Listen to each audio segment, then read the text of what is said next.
এটা রজব মাস। কি মাস? রজব। ইন্না রজব শাহরুল্লাহ, নিশ্চয়ই রজব হলো আল্লাহর মাস। বলেন শাবান মাস আমি নবীর মাস। ওয়া রমাদানা শাহরু উম্মতি, আর রমজান মাসটা হলো আমার উম্মতের মাস। এই রজব মাস যখন আসে, মুমিনের গায়ে নবীর প্রেমের একটা মহব্বতের দোলা লাগে। কারণ 1,24,000 পয়গাম্বর, কোন নবীর পক্ষে ভাগ্যে জোটে নাই আল্লাহকে স্বচক্ষু মুবারকে দেখবে, কিন্তু আমার নবীজি আল্লাহ পাককে চর্ম চক্ষু মুবারকে সরাসরি দেখেছেন। মারহাবা, জোরে বলুন। আমার ভাইরা, আমি আপনাদের সামনে মেরাজটা কেন হয়েছে, যেহেতু আমি সর্বশেষ, আমার পর হয়তো দু একজন বক্তা থাকতে পারে, আপনাদের কাছে আমার অনুরোধ থাকবে, আপনারা যারা এসেছেন আপনাদের কাছে অনুরোধ থাকবে, ধৈর্যের সাথে ওয়াজ শুনবেন, আমার কথার উত্তর দিবেন। আপনারা জবান খুলে বলুন, আমার নবীর মেরাজ কি স্বপ্নে না বাস্তব? আরো বড় করে বলুন।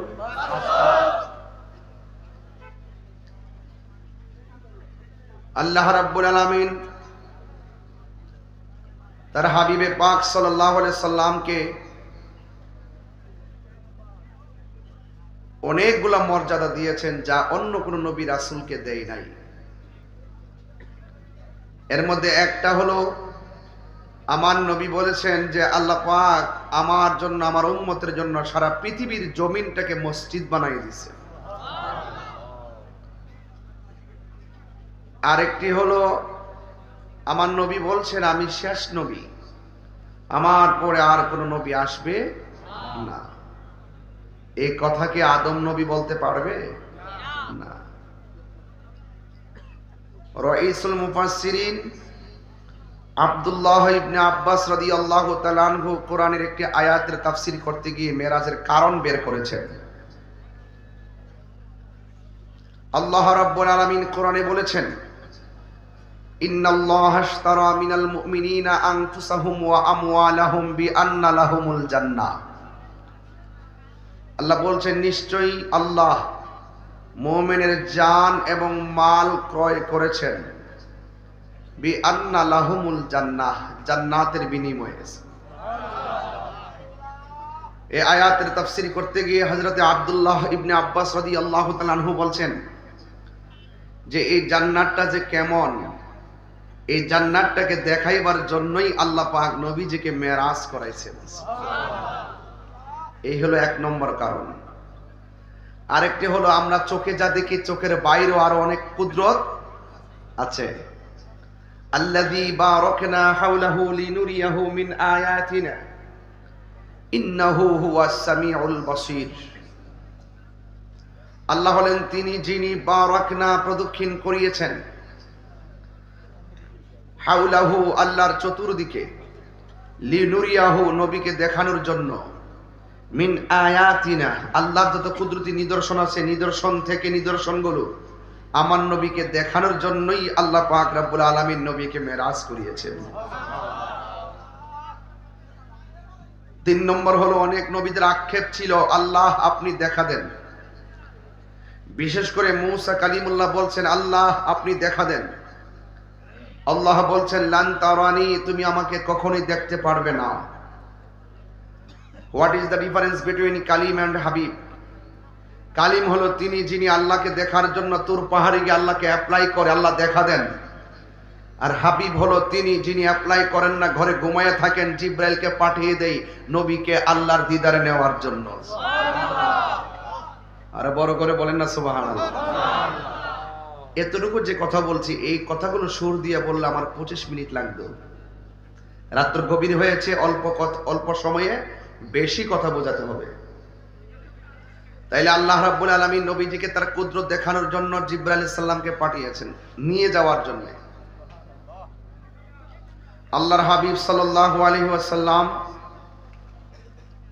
তিনি যখন রওয়ানা হয়েছেন, রওয়ানা হওয়ার পথে একটা কবর দেখেছেন, রওজা। আল্লাহর হাবিব দেখতেছেন ওই রওজার ভিতরে হযরতে মূসা নবী দাঁড়িয়ে দাঁড়িয়ে নামাজ পড়তেছে। তাহলে সুন্নিদের আকীদা পরিষ্কার। আজ থেকে প্রায় 16 বছর আগে আমার সঙ্গে অনেক বাতিলদের ঝগড়া হতো। ওরা বলতো নবী মরে পচে গলে মাটির সঙ্গে মিশে গেছে। নাউজুবিল্লাহ, জোরে বলেন না।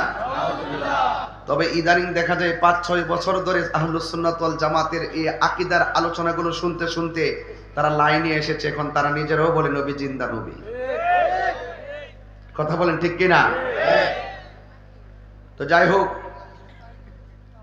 আল্লাহর হাবিব সেখান থেকে চলে গেলেন মসজিদে আকসা। সেখানে গিয়ে 2 রাকাত নামাজ পড়লেন। নবীর পিছনে 1,24,000 পয়গাম্বর মুক্তাদি হয়েছেন। এই জন্য নবী পাকের অনেক উপাধি রয়েছে। এর মধ্যে একটা উপাধি হলো ইমামুল মুরসালিন, সকল নবীদের ইমাম। সেখান থেকে আল্লাহর হাবিব সাল্লাল্লাহু আলাইহি ওয়াসাল্লাম সোজা চলে গেলেন প্রথম আসমানে। খুব মনোযোগ দিবেন, ফাঁকেতে বোঝাই গেলাম মসজিদ আকসা। এই মসজিদটা হলো এমন একটা মসজিদ, এই মসজিদের পাথরগুলো সমুদ্রের তলদেশ থেকে উঠানো হয়েছে। জিন দ্বারা এই পাথরগুলো তোলা হয়েছে। প্রত্যেকটা পাথরের গায়ে লেখা ছিল সূরা ইয়াসিন। এই মসজিদ আকসা ছিল মুসলমানদের প্রথম কিবলা। আর ওই মসজিদের মধ্যে রাসূল নামাজ পড়েছেন। এই মসজিদের দাম মুসলমানদের কাছে কম না বেশি? এই জন্য ফিলিস্তিনের ছোট ছোট মেয়েরা ছেলেরা বুলেটের সামনে বুক পেতে দিয়ে বলে, রক্ত দিয়ে হলো মসজিদ আকসাকে রক্ষা করব। গাজাকে জ্বালিয়ে দেওয়ার জন্য অসংখ্য বিলিয়ন মিলিয়ন টাকা খরচ করে গাজাকে জ্বালিয়ে দেওয়া হয়েছে, ফিলিস্তিনের বাড়িঘর উড়িয়ে দেওয়া হয়েছে, মসজিদগুলোকে ঘুরিয়ে দেওয়া হয়েছে, মানুষগুলো শিশুগুলোকে নির্বিচার হত্যা করা হয়েছে, মা বোনদেরকে বুলেট মেরে মেরে উড়িয়ে দেওয়া হয়েছে। বিলিয়ন মিলিয়ন টাকা খরচ করে মসজিদ আকসাকে ধ্বংস করার জন্য নীল নকশায় যে গাজাকে মৃত্যুপুরীতে একদম পরিণত করেছে এবং প্রত্যেকটা বাড়িঘর জ্বালিয়ে দিয়েছে। আপনি হিসাব মিলিয়ে দেখুন, আমেরিকার লস অ্যাঞ্জেলস, ক্যালিফোর্নিয়ায় দাবানলে সব জলে পড়ে ছারখার হতে হতে ডাবল মিলিয়ন বিলিয়ন জলে পড়ে ছারখার হয়ে যাচ্ছে। আল্লাহ ছাড় দেয় কিন্তু ছেড়ে দেয় না। ইন্না বাতশা রাব্বিকা লাশাদীদ, নিশ্চয়ই আল্লাহর ধরা অনেক শক্ত। ইন্নাহু হুয়া ইউবদিউ ওয়া ইউঈদ, একমাত্র আল্লাহই তিনি যিনি তোমার শুরুর মালিক, তোমার শেষের মালিক। সুম্মা ইলাইহি তুরজাউন, তোমাকে সেই মালিকের দিকে ফিরে যেতে হবে, তোমাকে সেই মালিকের কাছে জবাব দিতে হবে। এই জন্য তোমাকে চোখ দিয়েছে দেখার জন্য, সব দেখার অথরিটি তোমাকে দেওয়া হয় নাই। তোমাকে মুখ দিয়েছে কথা বলার জন্য, সব কথা বলার জন্য অধিকার তোমাকে দেওয়া হয় নাই। তোমাকে হাত দিয়েছে কাজ করার জন্য, এই হাত দিয়ে আরেকজনকে অনিষ্ট করার জন্য দেওয়া হয় নাই। কথা বলেন ঠিক না বেঠে? ইদানিং শুনলাম গাজায় যুদ্ধ বিরতি দেওয়া হয়েছে। ফেরাউনও যখন নীল নদে ডুবে যাচ্ছিল, ফেরাউন বলছিল, আল্লাহ তুমি আমার রব। জিব্রাইল কয়, জীবনে একটা লোকের মৃত্যুর সময় আমার পা দিয়া পা। মৃত্যু কি নরম না কঠিন? অনেক কঠিন। এই জন্য আল্লাহ পাক এই সূরা বনী ইসরাইলের প্রথম আয়াতের মধ্যেই আল্লাহ পাক সেই মসজিদ আকসার কথা বলে দিয়েছেন। সুবহানাল্লাযী আসরা বিআবদিহি লাইলান মিনাল মাসজিদিল হারাম মিনাল মাসজিদিল হারাম ইলাল মাসজিদিল আকসাল্লাযী বারাকনা হাওলাহু লিনুরিয়াহু মিন আয়াতিনা ইন্নাহু হুয়াস সামিউল বাসীর। আল্লাহ রাব্বুল আলামিন তার হাবিব দু জাহানকে দুনিয়া থেকে নেওয়ার আল্লাহর দিদারে নিবেন জিব্রাইল আলাইহিস সালামকে পাঠিয়েছেন। এই কথাগুলো আমি মুখে মুখে বললাম। এখন আমি আপনাকে নবীকে নিয়ে কেন জিব্রাইল কখন আসলেন, কিভাবে জামা মুবারক পরালেন সেই কথা বলবো না। সময় চলে যাবে, এই জন্য আমি আসমান থেকে ওয়াজটা শুরু করলাম। আমি শুধু একটা টাচ দিয়ে গেলাম যে কবরের ভিতরে নবী ছিল, নবীর নাম কি? মুসা নবী। এই দুনিয়ার জমিনে ইব্রাহিম নবীর রওজা আছে, জাকারিয়া নবীর রওজা আছে, ইউনুস নবীর রওজা আছে, দাউদ নবীর রওজা আছে। সব নবীর রওজা দুনিয়ার জমিনের মধ্যে। আল্লাহ রাব্বুল আলামিন অন্য কোন নবীর রওজার উপর দিয়া রুট ম্যাপটা বানাই নাই, এই রুট ম্যাপটা বানাইছে মুসা নবীর রওজার উপর দিয়া। এর কারণ হলো আল্লাহ মুসা নবীরে বুঝালেন, ও মুসা, তুমি আমার দেখার জন্য তোর পাহাড়ে এসেছো, আমি আল্লাহকে অ্যাপ্লাই করেছো, আমি আল্লাহ তোমারে দেখা দেই নাই, একবার তাকায় দেখো আমার হাবিবুল্লাহ আমার দিদারে আসতেছে।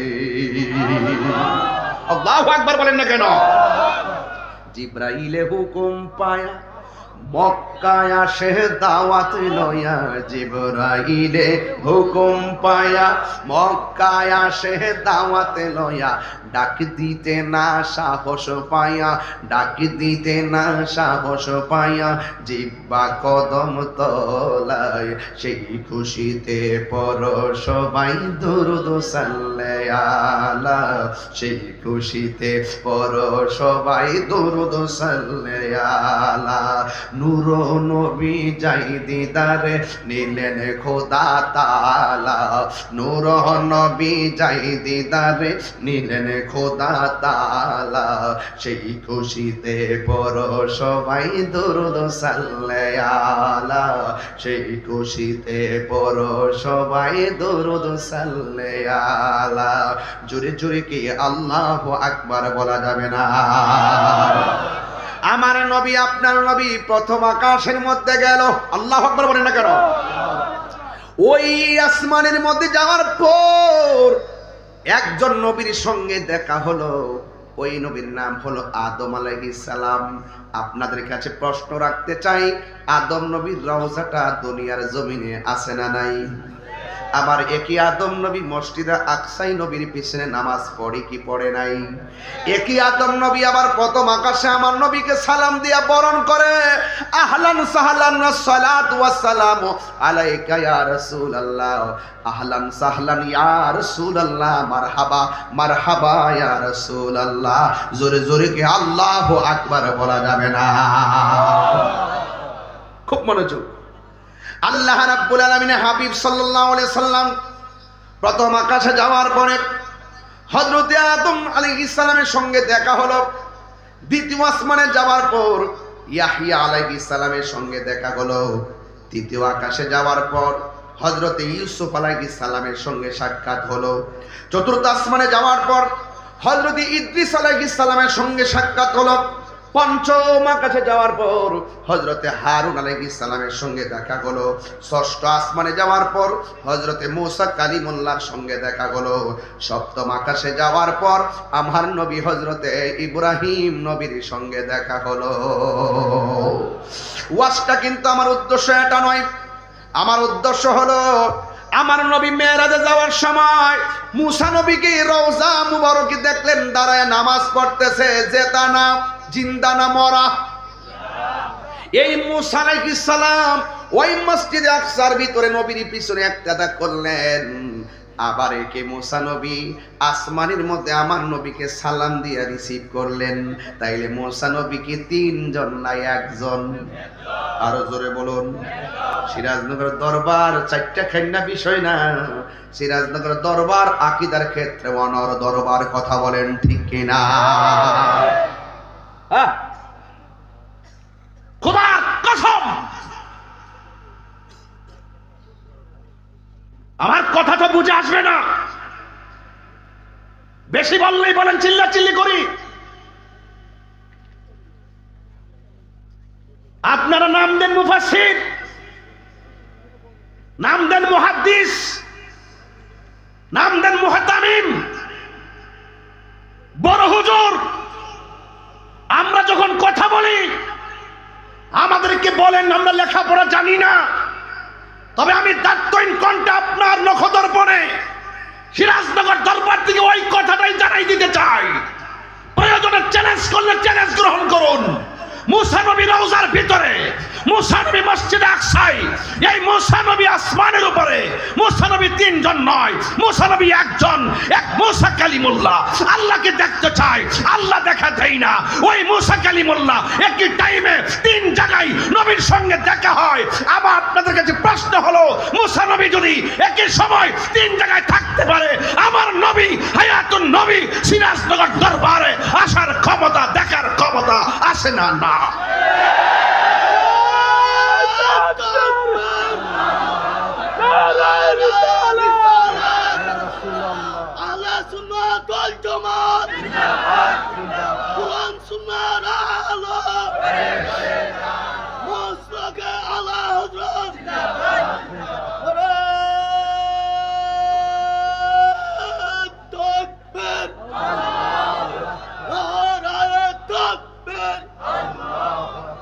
আল্লাহু আকবার, জোরে বলেন। আরো বড় করে বলেন আল্লাহু আকবার।